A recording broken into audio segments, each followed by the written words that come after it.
जोबाना अपना हचकावा तारू एका के बीपी बढ़ावा तारू।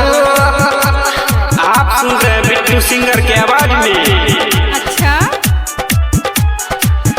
करे जालू तू कवन पढ़ाई होला लइका में सुन लड़ाई, होला लइका में सुन लड़ाई।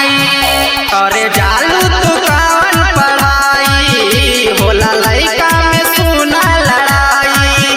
तोहर पतली कमरिया जान मारे कौन बलिया, तोहर पतली कमरिया जान मारे कौन बलिया। सबके पागल बनावा तारू जोबाना अपन हचकावा तारू लइका के बीपी बढ़ावा तारू। जोबाना अपन हचकावा तारू लइका के बीपी बढ़ावा तारू।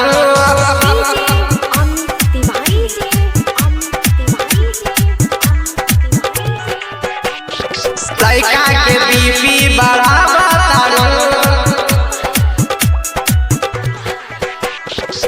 पागल भइले बाटे देखा मसटारावा जालू तू जब स्कूल के भीतरवा रहेला सबके तोहरे ही फिकरवा।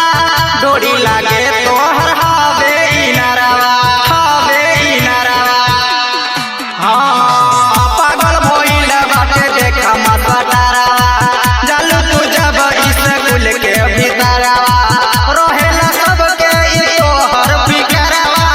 डोरी लागे तोहर हवे किनारवा हो देखी आँखी के कजरवा धड़के सबके जियरवा। देखी आँखी के कजरवा धड़के सबके जियरवा। जब से पढ़े तू आवा तारू जोबाना अपन हचकावा तारू लइका के बीपी बढ़ावा तारू।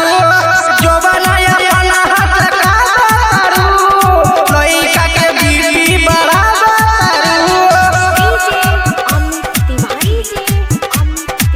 जीवन पिट्टा तो छोरा से तू फाड़ के दिखा दिए की।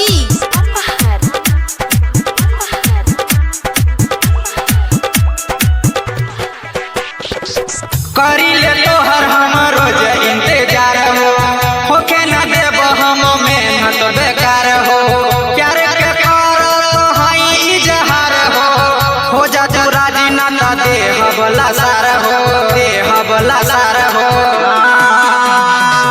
करी ले तोहर हम रोज इंतजार हो होके न देब हम मेहनत बेकार हो। प्यार के करो तो हई इजहार हो जा तू राजी न त देह बला सार हो। बिट्टू भइल बा दीवाना अमित संगे परवाना, बिट्टू भइल बा दीवाना अमित संगे परवाना। काहे दूर तू भागा तारू जोबाना अपन हचकावा तारू लइका के बीपी बढ़ावा तारू। जोबाना अपन हचकावा तारू लइका के बीपी बढ़ावा तारू। म्यूजिक बाय सजनवा रिकॉर्डिंग स्टूडियो बांका बांका बांका।